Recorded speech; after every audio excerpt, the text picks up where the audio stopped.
মজদুর monitoring cell অনুমোদিত ভ্রাম্যমাণ কৃত্রিম গো প্রজনন কর্মী অ্যাসোসিয়েশনের উদ্যোগে সোমবার এক রক্তদান শিবির অনুষ্ঠিত হয়।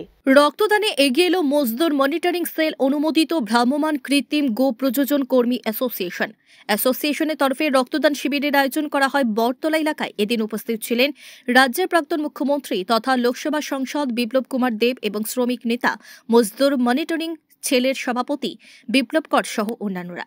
এদিন রক্তদান শিবিরের অনুষ্ঠানে বক্তব্য রাখতে গিয়ে রাজ্যের প্রাক্তন মুখ্যমন্ত্রী তথা সাংসদ বিপ্লব কুমার দেব বলেন, রক্তদান হলো মহৎ দান। এর মধ্যে কোনো স্বার্থ জড়িত থাকে না। যে রক্তদান করেন তিনি নিজে জানেন না তিনি কার জন্য এই রক্তদান করছেন। ভ্রাম্যমাণ কৃত্রিম গো প্রযোজন কর্মী অ্যাসোসিয়েশন রক্তদানের মতো মহতী অনুষ্ঠানে এগিয়ে আসায় তাদেরকে ধন্যবাদ জানিয়েছেন সাংসদ বিপ্লব কুমার দেব। তিনি বলেন, তাদের কাছ থেকে শিক্ষা গ্রহণ করে অন্যান্যদেরকেও রক্তদানে এগিয়ে আসতে হবে।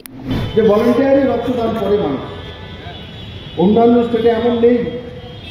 কারোর কোনো পেশেন্ট যদি অপারেশন করার জন্য নয়, কোনো ট্রিটমেন্ট করার জন্য নিয়ে যাওয়া হয়, তো তার কাছ থেকে আগে 4 বোতল 5 বোতল রক্ত আগে জমা করবে। ত্রিপুরা রাজ্য এমন একটা রাজ্য যেখানে সময়ে সময়ে বিভিন্ন ক্লাব, বিভিন্ন অ্যাসোসিয়েশন, রাজনৈতিক দলগুলো এরা স্বেচ্ছাসেবী মানসিকতা নিয়ে রক্তদান করে। সে রক্ত কাকে দেবে জিজ্ঞাসাও করে না। কিন্তু অন্য জায়গায় এখনো এত রক্তদানের বিষয়ে সরলতা আসেনি।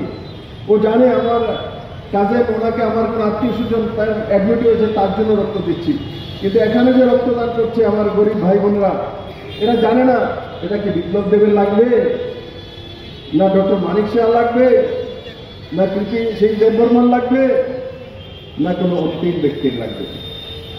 তার জন্য রক্তদানকে বলা মহান দান। আর দান তখন মহান হয়ে যায় যখন আমি জানি না সেটা কার জন্য দিচ্ছি। কারণ যখন জানি কার জন্য দিচ্ছি তখন তার মধ্যে স্বার্থ থাকে, তার মধ্যে একটা কমিউনিকেশন হয়, তার মধ্যে এক স্পৃহা জাগে। কিন্তু যখন জানি না কাকে দেব, তখন যে দান, সে দান মহৎ।